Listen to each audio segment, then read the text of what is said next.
Nagbabala ang Organization for Economic Cooperation and Development o OECD na maaaring tumaas ang halos 70% ang pagtagas ng plastic waste sa kalikasan sa mga bansa sa Timog Silangang Asya, kasama na ang Japan, China at South Korea kung hindi agad magpapatupad ang epektibong hakbang.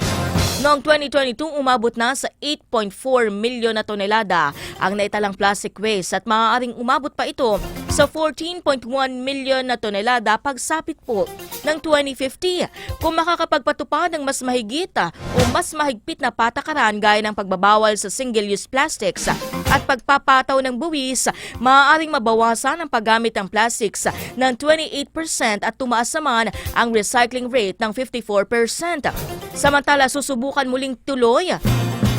sa Geneva ang usapan para sa isang international agreement na magtatali sa mga bansa upang wakasan ang plastic pollution matapos mabigo ang nakaraang negosasyon sa South Korea noong nakaraang taon.